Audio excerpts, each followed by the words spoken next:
Good day, folks. Thank you so much for joining us. Today we have with us Ghalib Salam.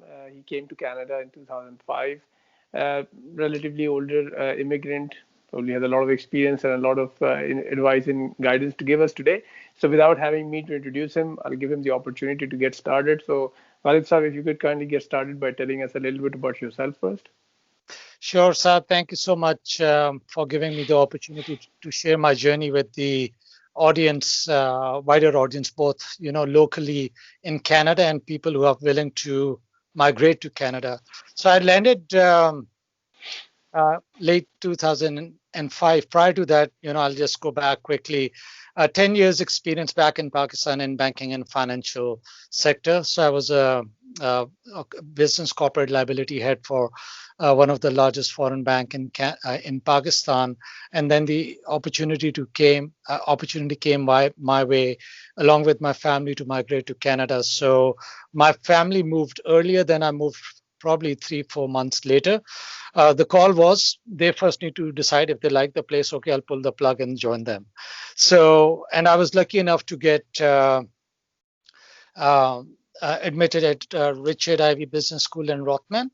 But at the same time, RBC, my existing employer, gave me the opportunity to join them on a part-time basis in contractual obligation as a project manager in Enterprise Anti-Money Laundering Group.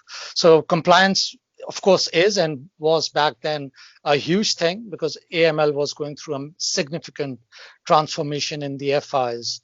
So I took the opportunity and never looked back after that. And since then, I migrated with 3 kids, 2 girls and a boy, and they were quite young back then. And now, mashallah, say, the eldest is year 4, and the number 2 is year 1, and number 3, he is going to be starting university this year. So quite busy. And then my wife, being a homemaker, she's the strong supporting arm for the kids, for the family, and supporting me during my athletic journey as well at this stage of my life. Yeah, Absolutely amazing. And thank you for sharing that. And then I think when we were having the conversation, you mentioned that you've been with the strongman and the Ironman. So what is all that about? What led you and what got you interested in that aspect? yeah, no, great. Back in my teens, I was a national junior swimming champion in Pakistan, and I had probably around 4 records back then. And then, life-changing events happen.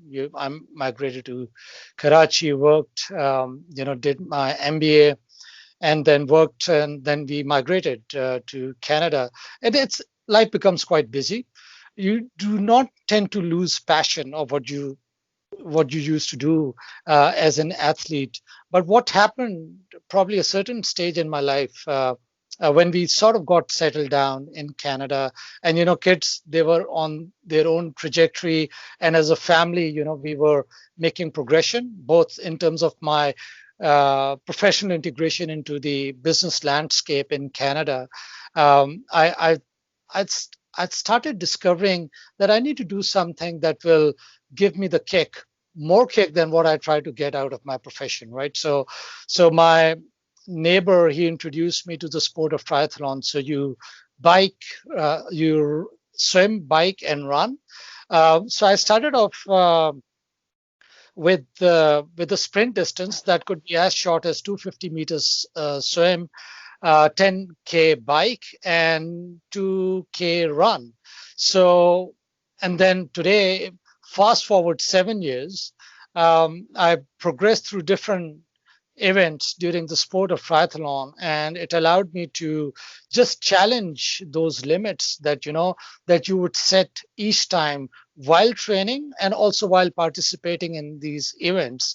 And towards the course of these 7 years, now with support of everyone, my ecosystem around me, I have been able to earn a half Ironman title, full Ironman title. And when I did my full Ironman back in now 2000 and, time flies, 15. Wow. I so my I since I got the bug of progressing my both my mental and physical endurance challenges, um, I started discovering that what I need to do to excel further, both in terms of my sports and to your earlier point, how it helped me to integrate in my profession significantly. I'll get to that later, but I I, I googled, world's top 10 toughest endurance challenges, and there was a sport of triathlon in it. It's called Norseman, Yep. and Norseman is supposed to be the pinnacle of extreme triathlon. Wow. So you swim 4K in fjords in Norway, and you then bike through mountains. They don't have Alps; they have mountains. Yeah. You bike 180K, yeah, and then you finish the full marathon while summiting a couple of mountains, which is 42.2K. It's a phenomenal experience provided you are able to finish it, right? So there is a very strong DNF rate, which is do not finish rate for these events. And I happen, what changed my perspective after doing my Ironman when I got successfully selected for Swissman in 2015 for participation in 2016. It's a long story, but I couldn't finish Swissman in 2016. So I completely went silent for a month to rediscover uh, what to do. So there are few things, as a takeaways. I've been my own trainer, my own nutritionist, and my own doctor in a lot of things, because you do not need to be injury prone when you are training and also when you are participating at these events. And the bigger challenge is, what happens if there is some degree of malfunctioning, right? Whether it's your body, whether it's your bike, whether it's your equipment. So it's been a journey, right? And it's more of um, more of a cross of an art and a science when you are going through this whole experience. And in late 2018, I came with an idea to.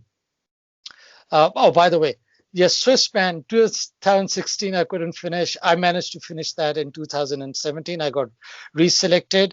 And then in 2019, I got I participated in Norseman, and I finished Norseman as well. So I today, if you want to profile my achievement from subcontinent, probably I'm the only guy who has got these three finisher titles: Wow. Ironman, Swissman, and Norseman. And if you ask me in one word, life-changing experience, right? So it's Amazing. phenomenal. Yeah. I think there's a separate session we just want regarding this. But one last closing question, Ghalib Sahab, if you could tell us, if there was one advice that you could give to new immigrants, what would that be? Yeah, I think do not shy do not be shy of your credentials, your ability to influence decisions.